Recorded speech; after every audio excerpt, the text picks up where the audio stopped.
mengatakan bahwa harusnya yang dipersoalkan adalah selisih suara. Itu ya pendapat saudara ahli. Saya akan membacakan putusan Pilpres pertama kali tahun 2004 yang diajukan oleh Wiranto dan Salahuddin Wahid, dan pertimbangan yang bersifat kualitatif halaman 53 dan 54 dari putusan MK.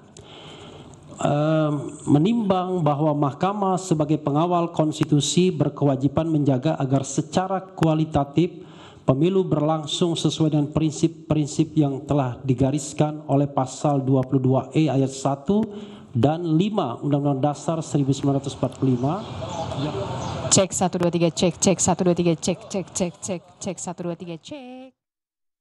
Oleh pasal 22E ayat 1 dan 5 Undang-Undang Dasar 1945 yang intinya menentukan bahwa pemilu dilaksanakan secara langsung, umum, bebas, rahasia, jujur, dan adil, serta diselenggarakan oleh suatu komisi pemilihan umum yang bersifat nasional tetap dan mandiri. Dengan demikian, persoalannya adalah apakah berbagai hal yang bersifat kualitatif yang didalilkan oleh pemohon telah menyebabkan terjadinya pelanggaran terhadap prinsip-prinsip pemilu yang tercantum dalam pasal 22E ayat 1 dan 5. Sudah bisa ditangkap. Ya. Dan itu MK mengatakan bahwa mereka adalah pengawal konstitusi. Jadi karena itu kalau ada pelanggaran konstitusi, maka tidak tertutup kemungkinan MK untuk mereview kembali jalannya pemilu yang sudah ada. Nah, apakah saudara ingin mengatakan bahwa pertimbangan hukum MK tahun 2004 itu salah? Itu pertanyaan saya.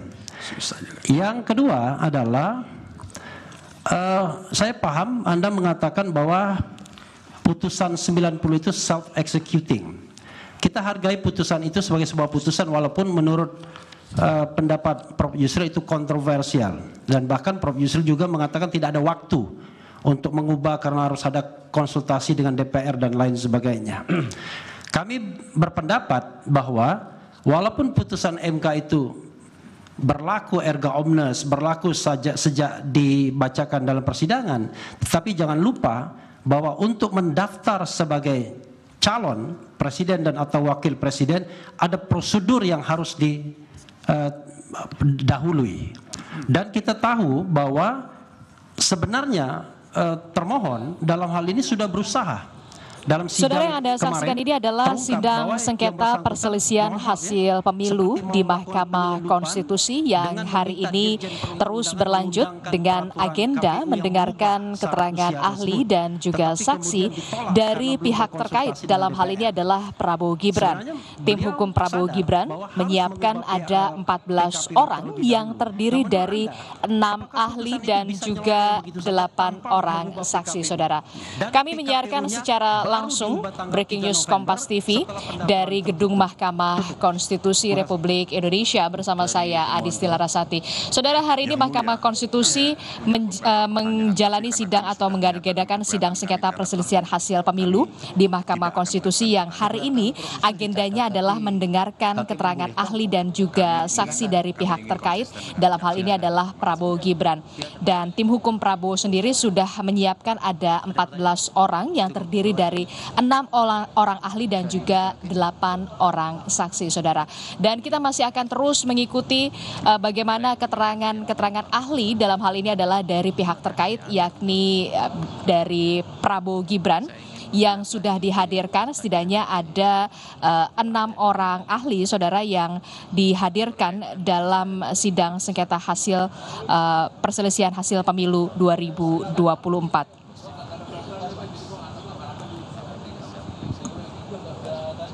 Untuk ahli sendiri, saudara, kita lihat bersama ada sejumlah nama, diantaranya ada Desmi Hardi, kemudian ada juga Dr. Andi Muhammad Asrun, kemudian juga ada Abdul Khair Ramadan, kemudian juga ada Amir Ilmar, ada juga Margarito Kamis, dan juga ada Dr. Edward Komar Syarif, dan juga ada Dr.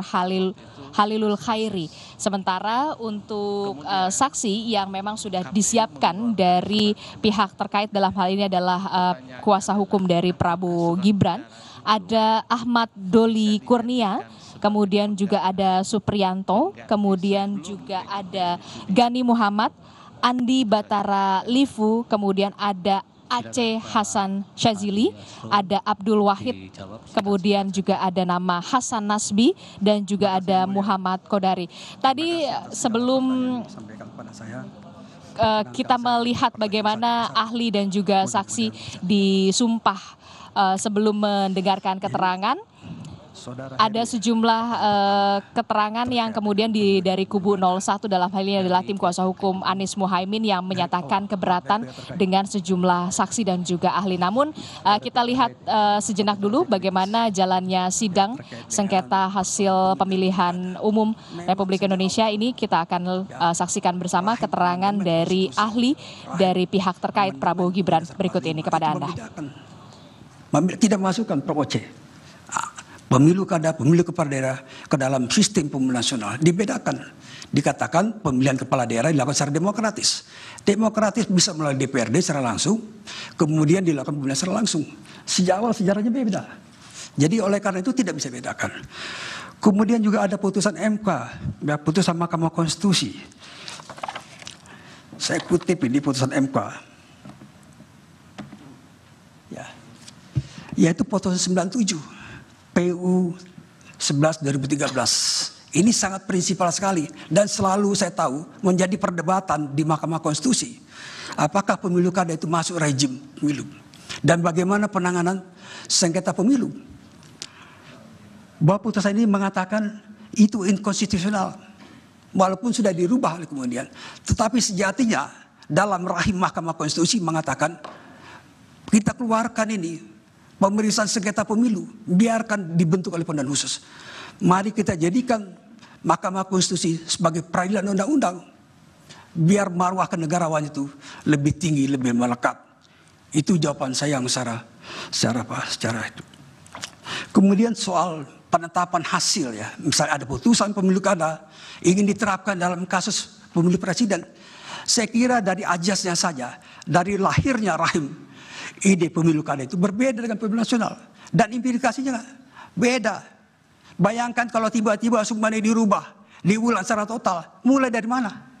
Dan ada satu lagi yang menurut saya ada satu keanehan. Ketika ada permintaan untuk mencoret hanya Gibran Rakebumi sebagai cawapres. Bagaimana mencari pengganti Gibran ini untuk mendampingi Pak Prabowo Subianto sebagai paslon calon presiden 02. Ini pertanyaan-pertanyaan yang seolah-olah tidak mau dijawab, seolah-olah dibiarkan begitu saja. Sekali lagi, penetapan Gibran berdasarkan putusan Mahkamah Konstitusi adalah konstitusional. Kalau Anda keberatan terhadap Mahkamah Konstitusi, bukan terhadap produk KPU. Dan sekaligus saya jawab pertanyaan Repli ya, bahwa memang ada persoalan yang dalam pemilu kada. Saya berikan contoh ekstrim Pak Repli, Pak Bambang ya, terkait dengan pemilu kada Bengkulu Selatan 2008. Itu sangat ekstrim kondisinya. Seorang yang pernah dihukum penjara karena terlibat pembunuhan cinta segitiga dihukum 7 tahun. Namanya beda. Nama di KTP, nama di kampung, nama di kampus beda.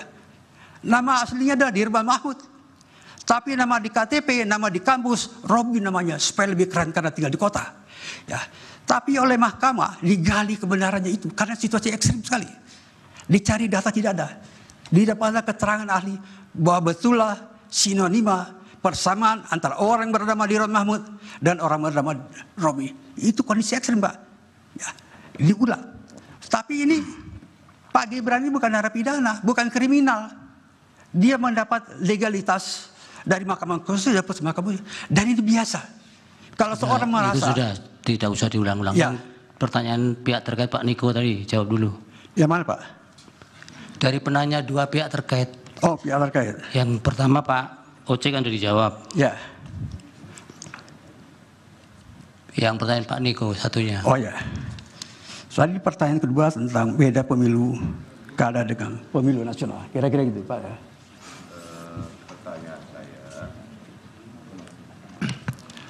Singkat-singkat bisa ya, diulang Pak. Pertanyaan saya, bagaimana pelanggaran konstitusi yang sejatinya menunjuk pada undang-undang namun justru dalil-dalil yang dibangun tidak berkesesuaian dengan yang diatur dalam undang-undang. Apakah dengan demikian dapat dibenarkan? Saya kira sesuai dengan Undang-Undang Nomor 7 Tahun 2012, perselisihan di Mahkamah Konstitusi adalah perselisihan hasil perolehan suara. Tapi bukan sekedar suara itu. Bagaimana suara itu diperoleh dan kemudian apakah terjadi pengurangan, di mana terjadi pengurangannya, apakah di Sumatera Barat atau di Aceh, itu harus dibuktikan secara matematis. Tapi bukan sekedar menjadi mahkamah kalkulator. Ini ajas betul. Itu soal keadilan. Kenapa suara ditaruh di ujung? Karena ini persoalan kedaulatan rakyat, ini refleksi kedaulatan rakyat. Rakyat memberikan suara sebagai satu kontrak sosial, sebagai mengatakan adalah Jean Rousseau. Tidak bisa diterapkan, Pak. Dari sejak awalnya rahimnya beda, Pak. Mudah-mudahan terjawab, Pak. Ya, yang dari Pak Heru. Pak Heru, oke. Pak Heru tadi bertanya soal apakah putusan yang dalam pemilu kada, sengketa pemilu kada bisa diterapkan dalam pilpres, kira-kira gitu ya. Saya bilang nggak bisa. Kenapa? Karena implikasinya sekali lagi, ya sejarah asal muasalnya beda. Implikasinya ada mengerti. Ya, kalau saya suruh ulang secara langsung, kenapa suruh ulang langsung? Menggugurkan, pertama-tama diminta menggugurkan Gibran. Ya, hanya Prabowo bertanding, dicari ganti. Ini tidak sesuai dengan sistem hukum. Saya sudah meneliti persoalan ini dan sudah menulis 17 buku tentang ini. Jadi saya ngerti itunya. Jadi nggak bisa, Pak. Ya, kemudian terjadi perkembangan. Ya, perkembangan tentang apakah perkara itu datang dari pilkada. Saya lihat sekali lagi, Pak. Ya, sekali lagi, sejatinya mahkamah ini, mahkamah ya, dilihat dari putusan-putusan dan punya sejarah perdebatan putusan MK. Mahkamah ini ingin menyampingkan kok, mengeluarkan pemeriksaan sengketa pemilu keluar dari MK agar MK konsisten mengadili hanya perkara perundang-undangan. Itu, Pak. Jadi tidak selamanya misalnya perkembangan kemudian ingin diterapkan. Itu tahun berapa? Kembali pada Mas Bambang bahwa putusan 2019, Pak, itu jelas menggarisbawahi bahwa sengketa proses di Bawaslu, di MK-nya. Saya kira itu jelas, Pak. Saya kira mudah-mudahan sudah terjawab Mas Bambang. Oh, yang kedua belum. Mas Repli. Yang Mas Heru ya.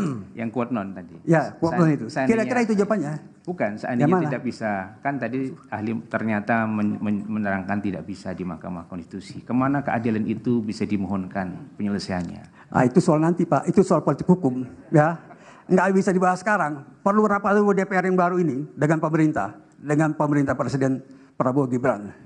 Ya, yang pertanyaan Pak Repli, jawab.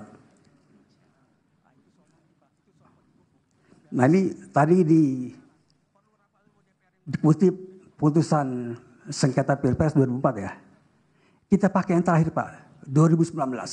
Kembali lagi, itu yang paling anyar, paling baru. Silakan Bapak baca secara teliti, ya, putusan 2019. Itu jawaban saya, Pak. Bisa dikutipkan nggak 2019 bagian mana yang menjawab atau mendukung pendapat saudara ahli? Gimana? Putusan 2019 itu bisa dikutipkan nggak? Bagian mana yang mendukung pendapat saudara ahli bahwa itu hanya hitung-hitungan aja? Izin yang mulia, sebaiknya pertanyaan-pertanyaan tidak dialogis. Melalui hakim ya, Pak Repli. Melalui hakim ya. Ya, itu baca amalnya saja, Pak. Gampang itu, ya. Anda baca amalnya setelah pulang dari sidang. Ya. Pak Azron ada penegasan bahwa di putusan 2019 di bagian mana yang itu menegaskan bahwa Mahkamah Konstitusi hanya mempertimbangkan pada bagian-bagian penghitungan suara saja, tidak berkaitan dengan TSM lah. Contoh realnya itu. Ada tidak pada bagian itu? Ada ya. Ini saya kutip. Bahwa putusan MK ya hasil pemilu 2019 nomor 01 PHPU Pres 17 Februari 2019 menyatakan antara lain, ya, putusan tersebut menegaskan Mahkamah Konstitusi hanya memeriksa perselisihan suara di pemilu presiden dan pelanggaran pemilu dan sengketa proses pemilu ditangani oleh Bawaslu. Ya, kalau Anda lihat tracking sendiri bisa dapat, ya, itu di bagian dalam putusan. Makasih. Ya, catatannya itu belum menjawab yang mulia ya, sebagai catatan. Ya. Untuk lengkap jawaban Anda periksa sendiri. Itu kita tidak bisa paksa juga, ahli harus menjawab apa yang Anda tanyakan. Nanti kami yang menilai. Sudah cukup ya? Yang pertanyaan kedua Pak Repli juga sudah ya? Saya kira sudah, Yang Mulia. Sudah komplit. Sudah komplit ya? Iya, Pak. Dari hakim? Oh ya, dari hakim. Jadi kalau saya lihat, karena sifat putusan MK itu adalah self-executing, dia kesampingkan peraturan KPU yang pada saat itu. Dia terapkan putusan MK nomor 90. Tidak ada yang salah. Masa salah putusan MK nomor 90, kemudian diperkuat oleh putusan MK nomor 141. Jadi tidak salah tindakan KPU menerapkan langsung putusan Mahkamah Konstitusi nomor 90. Tidak salah. Saya yakin itu tidak salah. Bukan itu pertanyaan Pak Hakim tadi. Surat edaran itu kemudian menjadi acuan. Ya. Itu apakah bisa dibenarkan atau kemudian ada sesuatu yang salah? Benar, KPU melaksanakan itu berdasarkan putusan MK. Dikesampingkan PKPU. Itu jawaban saya, Yang Mulia. Baik, satu lagi pertanyaan dari Yang Mulia Pak Prof. Arif. Ya. Pak Asrun. Ya, Prof. Asrun. Saya enggak bertanya, tapi ini kan didengar publik di seluruh Indonesia. Memberikan pelajaran pada ahli hukum di Indonesia yang muda-muda. Supaya kita kalau bicara clear ya. Saya pengen tidak bertanya, tapi pengen mohon untuk bisa dicermati bersama-sama sebagai pelajaran kepada seluruh masyarakat Indonesia. Begini Pak Asrun, di dalam halaman 5, makalahnya Prof. Asrun, itu ditulis begini, putusan Mahkamah Konstitusi bersifat self-executing. Memang secara teoretik, Pak Asrun sudah baca disertasinya Pak Marwarar kan? Baca Yang Mulia. Saya kebetulan itu di Undip, Ya, saya ikut waktu itu ujiannya. Ya, karena saya juga waktu itu jadi dekan, jadi saya tahu persis. Ya, jadi putusan Mahkamah Konstitusi itu bersifat self-executing dan ada yang non-self. Nah, Pak Arsul bisa memasukkan ini sebagai self-executing. Ya, ya. Itu tidak masalah. Ya, karena guru besar itu berpendapat salah, siapa tahu nanti 10 tahun lagi malah jadi teori baru kan begitu kan. Jadi tidak masalah sebetulnya. Ya. Ya. Tapi terus begini, Pak Arsul menyamakan apa yang dilakukan oleh KPU dengan putusan 90 itu betul sudah dilaksanakan. Tapi kemudian kalau Pak Arsul menyatakan putusan Mahkamah nomor 102/PUU 6 Romawi tahun 2009 itu sama dengan apa yang dilakukan oleh KPU itu, mohon untuk dicek kembali. Saya belum bisa menyalahkan, tapi dicek kembali. Karena kalau pada waktu itu, kebetulan kemarin saya diingatkan oleh ahli dari 03, Putu Arte, mengatakan bahwa putusan Mahkamah yang nomor 102/PUU 6 Romawi tahun 2009 itu diputuskan pada sore hari, malam hari KPU merubah PKPU-nya. Ya. Karena pada waktu itu belum ada putusan Mahkamah Konstitusi yang mengatakan KPU merubah atau membuat PKPU harus konsultasi DPR. Ya. Tapi kemudian ada pengujian undang-undang di Mahkamah Konstitusi mengatakan PKPU harus disusun dengan konsultasi DPR. Jadi ini tidak bisa dipersamakan. Ya.